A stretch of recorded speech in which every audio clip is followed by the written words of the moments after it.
नमस्कार। खबरों के इस बुलेटिन च तुहाडा स्वागत है। मैं हाँ गीता सक्सेना। पहला पेश ने चोण दी खबरां। संसद के दोहां सदनां की कारवाई अणमिथे समय लई मुलतवी।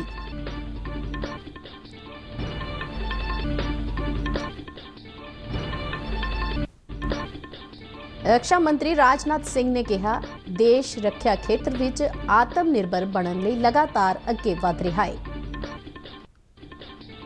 नवजोत सिद्धू और यूथ कांग्रेस प्रधान बरिंदर ढिल्लों चंडीगढ़ विच होए आमो सामने। अकाली दल संयुक्त के नेता सुखदेव सिंह ढींडसा ने श्री गुरु तेग बहादुर जी का 400 साला प्रकाश पुरब लाल किले ते मनाउण दे केंद्र के फैसले की कीती शलाघा।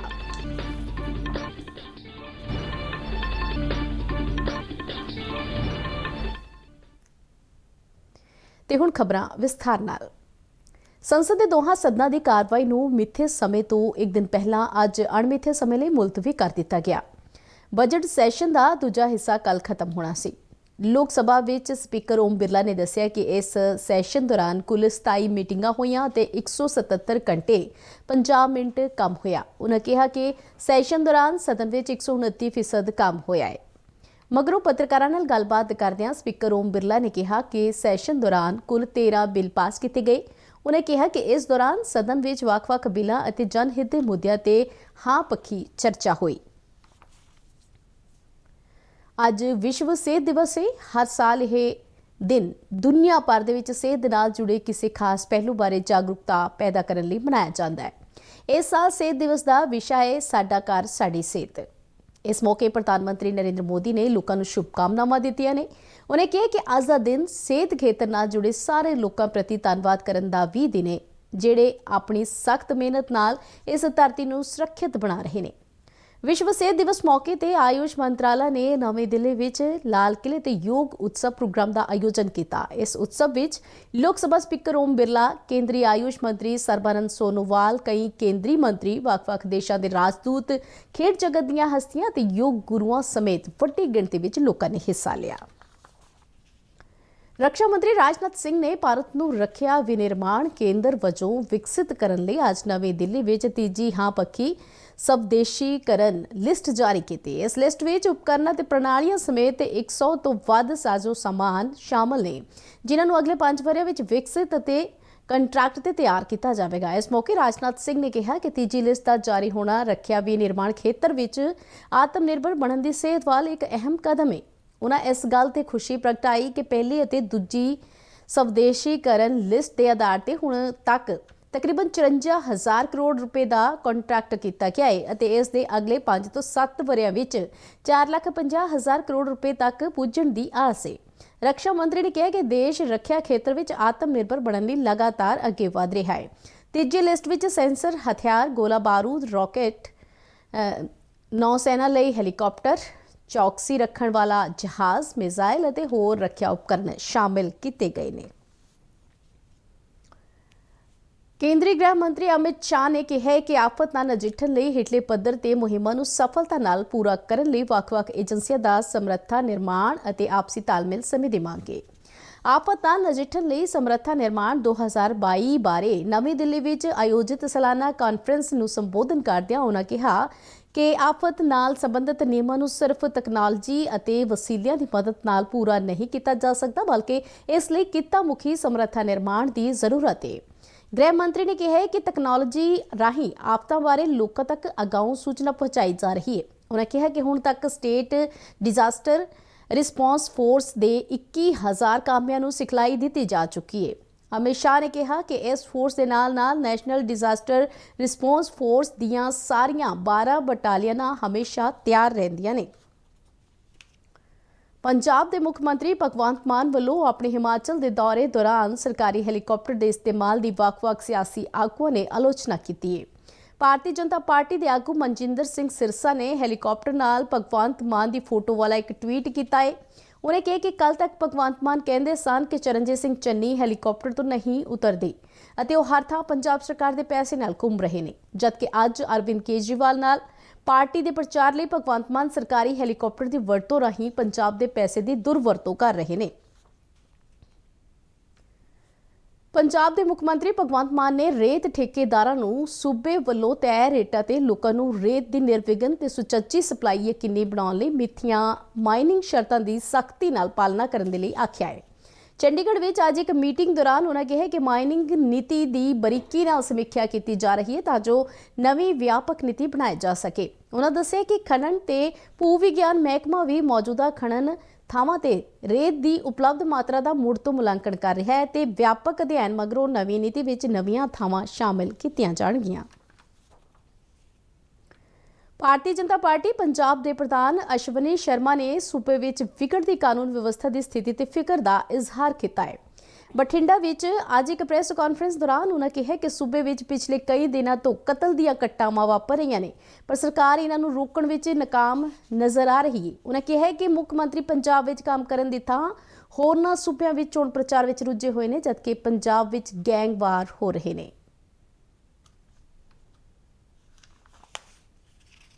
ਆਉਂ ਲੱਗ ਰਿਹਾ ਹੈ ਕਿ ਜਿੱਦਾਂ ਪੰਜਾਬ ਦੇ ਅੰਦਰ ਕਾਨੂੰਨ ਦਾ ਰਾਜ ਨਾ ਹੋ ਕੇ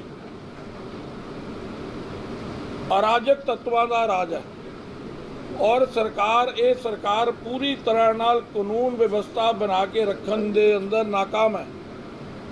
ਸਾਮਾन्य ਜਨਮਾਨਸ ਨੂੰ ਸੁਰੱਖਿਆ ਦੇਣ 'ਚ ਨਾਕਾਮ ਹੈ। ਅਸੀਂ ਮੁੱਖ ਮੰਤਰੀ ਨੂੰ ਇਸ ਪ੍ਰੈਸ ਦੇ ਮਾਧਿਅਮ 'ਚ ਜਗਾਉਣਾ ਚਾਹੁੰਦੇ ਹਾਂ ਔਰ ਉਹਨਾਂ ਨੂੰ ਕਹਿਣਾ ਚਾਹੁੰਦੇ ਹਾਂ ਕਿ ਮਾਨ ਸਾਹਿਬ ਜਾਗੋ। ਜਦੋਂ ਤੁਸੀਂ ਵਿਪਕਸ਼ 'ਚ ਸੀ ਤੁਹਾਡਾ ਵਿਵਹਾਰ ਹੋਰ ਸੀ, ਤੁਹਾਡੀ ਭਾਸ਼ਾ ਹੋਰ ਸੀ। ਸੱਤਾ 'ਚ ਆਉਂਦੇ ਹੀ ਤੁਹਾਡਾ ਆਚਰਣ ਔਰ ਵਿਵਹਾਰ ਬਦਲ ਗਿਆ ਹੈ। ਅੱਜ ਇਹ ਜਿਹੜੀਆਂ ਹੱਤਿਆ ਹੋ ਰਹੀਆਂ ਨੇ, ਇਹ ਜਿਹੜਾ ਕਾਨੂੰਨ ਦੇ ਰਾਜ ਦੀਆਂ ਧੱਜੀਆਂ ਉੱਡ ਰਹੀਆਂ ਨੇ, ਇਹਦੇ ਉੱਤੇ ਇੱਕ ਸ਼ਬਦ ਤੁਹਾਡੇ ਵੱਲੋਂ ਨਹੀਂ ਬੋਲਿਆ ਜਾਂਦਾ। ਇਸ ਦੌਰਾਨ ਬੀਜੇਪੀ ਦੇ ਕੌਮੀ ਜਨਰਲ ਸਕੱਤਰ ਤਰਨ ਚੁੱਗ ਨੇ ਕਿਹਾ ਕਿ ਪੰਜਾਬ ਵਿੱਚ ਕਾਨੂੰਨ ਵਿਵਸਥਾ ਚਰਮਰਾ ਗਈ ਹੈ ਅਤੇ ਲੋਕਾਂ ਵਿੱਚ ਇੱਕ ਵਾਰ ਫਿਰ ਡਰ ਦੀ ਨਵੀਂ ਭਾਵਨਾ ਪੈਦਾ ਹੋ ਗਈ ਹੈ। ਚੰਡੀਗੜ੍ਹ ਤੋਂ ਜਾਰੀ ਇੱਕ ਬਿਆਨ ਵਿੱਚ ਉਹਨਾਂ ਕਿਹਾ ਕਿ ਸੂਬਾ ਸਰਕਾਰ ਦੇ ਪਿਛਲੇ 23 ਦਿਨਾਂ ਦੌਰਾਨ 20 ਤੋਂ ਵੱਧ ਲੋਕਾਂ ਦਾ ਕਤਲ ਇਸ ਗੱਲ ਦਾ ਸਬੂਤ ਹੈ ਕਿ ਮੁੱਖ ਮੰਤਰੀ ਕੋਲ ਕਾਨੂੰਨ ਵਿਵਸਥਾ ਠੀਕ ਕਰਨ ਲਈ ਕੋਈ ਵੀ ਰਣਨੀਤੀ ਨਹੀਂ ਹੈ। ਤਰਨ ਚੁੱਗ ਨੇ ਕਿਹਾ ਕਿ ਭਗਵੰਤ ਮਾਨ ਪੰਜਾਬ ਵਰਗੇ ਨਾਜ਼ੁਕ ਸੂਬੇ ਦੇ ਮੁੱਖ ਮੰਤਰੀ ਦੀ ਜ਼ਿੰਮੇਵਾਰੀ ਅਤੇ ਮਰਿਆਦਾਵਾਂ ਦਾ ਪਾਲਣ ਕਰਦਿਆਂ ਲੋਕਾਂ ਦੇ ਭਰੋਸੇ ਤੇ ਖਰਾ ਉਤਰਨ। ਪੰਜਾਬ ਦੇ ਲੋਕ ਨਿਰਮਾਣ ਮੰਤਰੀ ਹਰਭਜਨ ਸਿੰਘ ਨੇ ਅੱਜ ਨਵੀਂ ਦਿੱਲੀ ਵਿੱਚ ਕੇਂਦਰੀ ਸੜਕ ਆਵਾਜਾਈ ਅਤੇ ਸ਼ਾਹਮਾਰਗ ਮੰਤਰੀ ਨਿਤਿਨ ਗਡਕਰੀ ਨਾਲ ਮੁਲਾਕਾਤ ਕੀਤੀ। ਉਹਨਾਂ ਸੂਬੇ ਨੂੰ ਸੜਕਾਂ ਦੇ ਬੁਨਿਆਦੀ ਢਾਂਚੇ ਪੱਖੋਂ ਮੋਹਰੀ ਸੂਬਾ ਬਣਾਉਣ ਲਈ ਖਾਕਾ ਪੇਸ਼ ਕੀਤਾ। ਉਹਨਾਂ ਸੂਬੇ ਦੀਆਂ 9 ਮੁੱਖ ਸੜਕਾਂ ਨੂੰ ਕੌਮੀ ਮਾਰਗ ਐਲਾਨਣ, ਸੂਬੇ ਦੇ ਕੇਂਦਰੀ ਸੜਕ ਤੇ ਬੁਨਿਆਦੀ ਢਾਂਚੇ ਦੇ ਸਾਲਾਨਾ ਫੰਡ ਨੂੰ ਵਧਾ ਕੇ 300 ਕਰੋੜ ਕਰਨ ਅਤੇ ਨਵੇਂ ਕੌਮੀ ਹਾਈਵੇ ਪ੍ਰੋਜੈਕਟ ਮਨਜ਼ੂਰ ਕਰਨ ਦੀ ਅਪੀਲ ਕੀਤੀ। ਪੰਜਾਬ ਸਕੂਲ ਸਿੱਖਿਆ ਬੋਰਡ ਨੇ ਸਾਲ 2020-21 ਦੇ ਸੈਸ਼ਨ ਦੌਰਾਨ ਪ੍ਰੀਖਿਆਵਾਂ ਲਈ 90 ਕਰੋੜ ਰੁਪਏ ਤੋਂ ਵੱਧ ਵਸੂਲੇ ਪਰ ਕਰੋਨਾ ਕਾਰਨ ਇਹ ਪ੍ਰੀਖਿਆਵਾਂ ਨਹੀਂ ਲਈਆਂ ਗਈਆਂ। ਇਸ ਦੇ ਬਾਵਜੂਦ ਇਹਨਾਂ ਪ੍ਰੀਖਿਆਵਾਂ ਦੇ ਪੈਸੇ ਵੀ ਬੱਚਿਆਂ ਨੂੰ ਵਾਪਸ ਨਹੀਂ ਕੀਤੇ ਗਏ। ਬੱਚੇ ਹੁਣ ਇਹ ਪੈਸੇ ਵਾਪਸ ਕਰਨ ਦੀ ਮੰਗ ਕਰ ਰਹੇ ਨੇ। ਇੱਕ ਰਿਪੋਰਟ। ਪੰਜਾਬ ਸਕੂਲ ਸਿੱਖਿਆ ਬੋਰਡ ਨੇ 10ਵੀਂ ਦੀ ਪ੍ਰੀਖਿਆ ਲਈ ਸਕੂਲੀ ਬੱਚਿਆਂ ਤੋਂ 38 ਕਰੋੜ 75 ਲੱਖ ਤੋਂ ਵੱਧ, ਜਦਕਿ 12ਵੀਂ ਦੀ ਪ੍ਰੀਖਿਆ ਲਈ 55 ਕਰੋੜ 81 ਲੱਖ ਤੋਂ ਵੱਧ ਦੀ ਰਕਮ ਪ੍ਰੀਖਿਆ ਫੀਸ ਵਜੋਂ ਵਸੂਲ ਕੀਤੀ ਸੀ।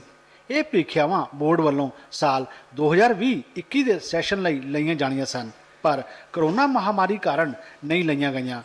ਬੱਚਿਆਂ ਨੂੰ ਉਹਨਾਂ ਦੇ ਪਿਛਲੀ ਪ੍ਰੀਖਿਆ ਦੇ ਨਤੀਜੇ ਦੇ ਆਧਾਰ ਤੇ ਹੀ ਪ੍ਰਮੋਟ ਕਰ ਦਿੱਤਾ ਗਿਆ ਸੀ। ਪ੍ਰੀਖਿਆਵਾਂ ਨਾ ਲੈਣ ਦੇ ਬਾਵਜੂਦ ਬੋਰਡ ਨੇ ਕਰੋੜਾਂ ਰੁਪਏ ਬੱਚਿਆਂ ਨੂੰ ਵਾਪਸ ਨਹੀਂ ਕੀਤੇ। ਹੁਣ ਬੱਚੇ ਅਤੇ ਉਹਨਾਂ ਦੇ ਮਾਪੇ ਬੋਰਡ ਤੋਂ ਇਹ ਪੈਸੇ ਵਾਪਸ ਕਰਨ ਦੀ ਮੰਗ ਕਰ ਰਹੇ ਨੇ। ਮੈਨੂੰ ਪ੍ਰਮੋਟ ਕੀਤਾ ਗਿਆ ਸੀਗਾ, ਮਤਲਬ ਪੇਪਰ ਨਹੀਂ ਹੋਏ ਹੈਗੇ, ਫੀਸ ਪੂਰੀ ਦਿੱਤੀ ਸੀ। ਮੈਂ ਰਿਕਵੈਸਟ ਕਰਦੀ ਹਾਂ ਵੀ ਜਿਹੜੀ ਫੀਸ ਮੈਂ ਦਿੱਤੀ ਸੀ ਉਹ ਮੈਨੂੰ ਵਾਪਸ ਕੀਤੀ ਜਾਵੇ। ਜਿਨ੍ਹਾਂ ਦੇ ਪੇਪਰ ਮਤਲਬ ਵੀ ਪ੍ਰਮੋਟ ਨਹੀਂ ਹੋਏ ਉਹਨਾਂ ਦੀ ਫੀਸ ਵਾਪਸ ਕੀਤੀ ਜਾਵੇ। ਮੈਂ ਸਰਕਾਰ ਨੂੰ ਹੀ ਦਰਖਾਸਤ ਕਰਦਾ ਜੀ, ਗਰੀਬ ਬੰਦੇ ਦਾ ਭਲਾ ਹੋ ਜੂਗਾ ਜੀ, ਸਰਕਾਰ ਨੂੰ ਕੋਈ ਫਰਕ ਨਹੀਂ ਪੈਂਦਾ। ਸਾਡੀ ਐਗਜ਼ਾਮੀਨੇਸ਼ਨ ਫੀਸ ਪੂਰੀ ਲਿੱਤੀ ਗਈ ਸੀਗੀ ਤੇ ਸਾਡੇ ਫਾਈਨਲ ਐਗਜ਼ਾਮ ਹੋਏ ਨਹੀਂ ਹੈਗੇ ਤੇ ਫੀਸ ਮੈਂ ਵਾਪਸ ਚਾਹਨਾ। ਜੇ ਬੋਰਡ ਵਾਪਸ ਕਰ ਦੇਵੇ ਤਾਂ ਬਹੁਤ ਮਿਹਰਬਾਨੀ ਹੋਵੇਗੀ। ਫੀਸ ਬਹੁਤ ਔਖੀ ਵੀ ਭਰੀ ਗਈ ਸੀਗੀ ਸਭ ਤੋਂ। ਸਮਾਜ ਸੇਵਕ ਸੁਭਾਸ਼ ਅਗਰਵਾਲ ਦਾ ਕਹਿਣਾ ਹੈ ਕਿ ਮੁੱਖ ਮੰਤਰੀ ਭਗਵੰਤ ਮਾਨ ਨੂੰ ਮਾਮਲੇ ਵਿੱਚ ਦਖਲ ਦੇ ਕੇ ਇਹ ਰਕਮ ਤੁਰੰਤ ਵਾਪਸ ਕਰਵਾਉਣੀ ਚਾਹੀਦੀ ਹੈ। ਮੇਰੀ ਰਿਕੁਐਸਟ ਹੈ ਸੀਐਮ ਭਗਵੰਤ ਮਾਨ ਨੂੰ ਤੇ ਐਜੂਕੇਸ਼ਨ ਮਿਨਿਸਟਰ ਨੂੰ ਇਹਦੇ ਵਿੱਚ ਇਨੀਸ਼ੀਏਟਿਵ ਲੈਣ ਔਰ ਬੱਚਿਆਂ ਦਾ ਪੈਸਾ ਐਜੂਕੇਸ਼ਨ ਬੋਰਡ ਤੋਂ ਵਾਪਸ ਕਰਵਾਉਣ। ਖਰੜ ਤੋਂ ਐਸਜੀਪੀਸੀ ਦੇ ਸਾਬਕਾ ਮੈਂਬਰ ਭਜਨ ਸਿੰਘ ਸ਼ੇਰਗਿੱਲ ਨੇ ਬੋਰਡ ਦੀ ਆਲੋਚਨਾ ਕੀਤੀ। ਜਿਹੜਾ 90 ਕਰੋੜ ਰੁਪਈਆ ਇਹਨਾਂ ਦੇ ਕੋਲ ਪਿਆ, ਜਿਹੜੇ ਖਰਚ ਨਹੀਂ ਹੋਏ ਪੇਪਰ ਨਾ ਲੈਣ ਕਰਕੇ, ਉਹ ਮੋੜ ਕੇ ਸਰਕਾਰ ਨੂੰ ਦੇ ਦਿੱਤੀ ਜਾਣ ਤਾਂ ਕਿ ਉਹ ਕਿਸੇ ਚੰਗੇ ਕੰਮ ਤੇ ਲਾਏ ਜਾ ਸਕਣ। ਇਧਰ ਸਕੂਲ ਸਿੱਖਿਆ ਬੋਰਡ ਦੇ ਚੇਅਰਮੈਨ ਯੋਗਰਾਜ ਦਾ ਕਹਿਣਾ ਹੈ ਕਿ ਪੈਸੇ ਵਾਪਸ ਕਰਨਾ ਹੁਣ ਸੰਭਵ ਨਹੀਂ ਹੈ। 20 ਦੇ ਵਿੱਚ ਅਪ੍ਰੈਲ ਦੇ ਵਿੱਚ ਇੱਕ ਪੇਪਰ ਵੀ ਹੋ ਗਿਆ ਸੀ, ਉਸ ਤੋਂ ਬਾਅਦ ਅਚਾਨਕ ਕੋਵਿਡ ਦੇ ਹਾਲਾਤ ਬਦਤਰ ਹੋ ਗਏ, ਇਸ ਕਰਕੇ ਜਿਹੜਾ ਕਿ ਪੇਪਰ ਪੋਸਟਪੋਨ ਕਰਨੇ ਪਏ। ਉਸ ਵੇਲੇ ਤੱਕ ਜੋ ਬੋਰਡ ਨੇ ਆਪਣਾ ਕੁਐਸਚਨ ਪੇਪਰ ਦੀ ਛਪਾਈ ਹੈ, ਕਾਗਜ਼ ਹੈ, ਬਾਕੀ ਸਾਰੇ ਪ੍ਰਬੰਧ ਹੈ, ਜਿਹੜੇ ਵੀ ਬੋਰਡ ਦੇ ਇਮਤਿਹਾਨ ਪਰ ਖਰਚੇ ਹੋਣੇ ਸੀ ਉਹ ਖਰਚੇ ਕਰ ਚੁੱਕਿਆ ਸੀ। ਇਸ ਤੋਂ ਇਲਾਵਾ ਜਦੋਂ 2021 ਦੇ ਵਿੱਚ ਸਰਕਾਰ ਦਾ ਆਦੇਸ਼ ਆਇਆ ਔਰ ਮਾਨਯੋਗ ਸੁਪਰੀਮ ਕੋਰਟ ਨੇ ਇਸ ਵਿੱਚ ਦਖਲ ਦਿੱਤਾ ਔਰ ਕਿਹਾ ਕਿ ਪੇਪਰ ਨਹੀਂ ਹੋਣਗੇ, ਉਸ ਵੇਲੇ ਤੱਕ ਵੀ ਅਸੀਂ ਉਸ ਤੋਂ 2 ਮਹੀਨੇ ਪਹਿਲਾਂ ਹੀ, ਕਿਉਂਕਿ ਕਿਸੇ ਨੂੰ ਨਹੀਂ ਪਤਾ ਪੇਪਰ ਹੋਣਗੇ ਜਾਂ ਨਹੀਂ, ਪਰ ਉਸ ਵਕਤ ਦੀ ਤਿਆਰੀ ਅਸੀਂ ਕਰ ਚੁੱਕੇ ਸੀ।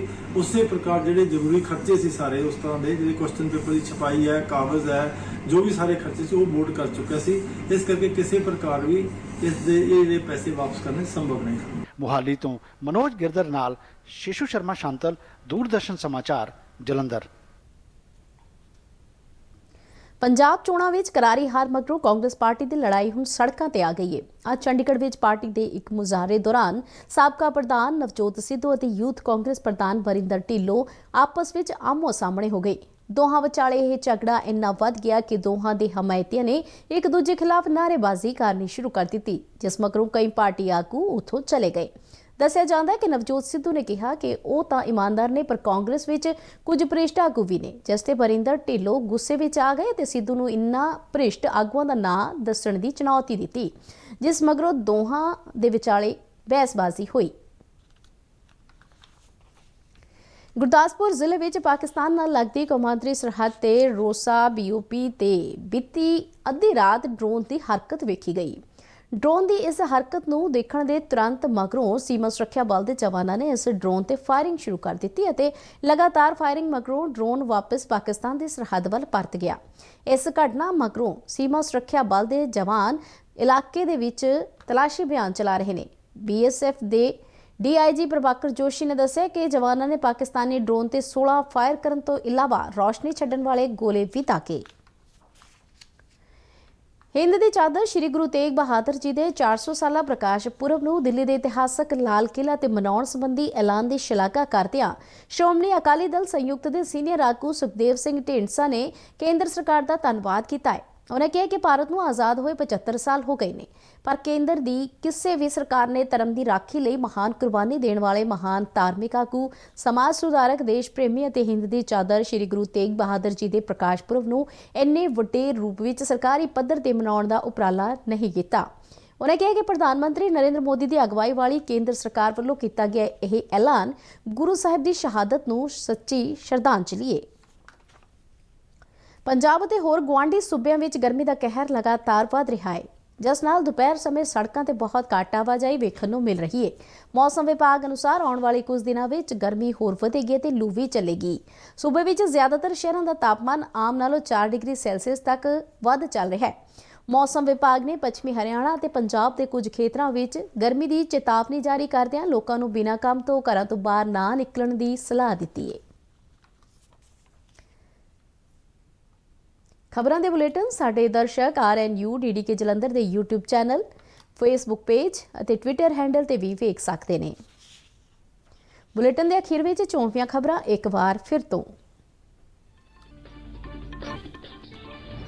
ਸੰਸਦ ਦੇ ਦੋਹਾਂ ਸਦਨਾਂ ਦੀ ਕਾਰਵਾਈ ਅਣਮਿੱਥੇ ਸਮੇਂ ਲਈ ਮੁਲਤਵੀ। ਰੱਖਿਆ ਮੰਤਰੀ ਰਾਜਨਾਥ ਸਿੰਘ ਨੇ ਕਿਹਾ, ਦੇਸ਼ ਰੱਖਿਆ ਖੇਤਰ ਵਿੱਚ ਆਤਮ ਨਿਰਭਰ ਬਣਨ ਲਈ ਲਗਾਤਾਰ ਅੱਗੇ ਵਧ ਰਿਹਾ ਹੈ। ਨਵਜੋਤ ਸਿੱਧੂ ਅਤੇ ਯੂਥ ਕਾਂਗਰਸ ਪ੍ਰਧਾਨ ਵਰਿੰਦਰ ਢਿੱਲੋਂ ਚੰਡੀਗੜ੍ਹ ਵਿੱਚ ਹੋਏ ਆਮੋ ਸਾਹਮਣੇ। ਅਕਾਲੀ ਦਲ ਸੰਯੁਕਤ ਦੇ ਨੇਤਾ ਸੁਖਦੇਵ ਸਿੰਘ ਢੀਂਡਸਾ ਨੇ ਸ਼੍ਰੀ ਗੁਰੂ ਤੇਗ ਬਹਾਦਰ ਜੀ ਦਾ 400 ਸਾਲਾ ਪ੍ਰਕਾਸ਼ ਪੁਰਬ ਲਾਲ ਕਿਲ੍ਹੇ ਤੇ ਮਨਾਉਣ ਦੇ ਕੇਂਦਰ ਦੇ ਫੈਸਲੇ ਦੀ ਕੀਤੀ ਸ਼ਲਾਘਾ।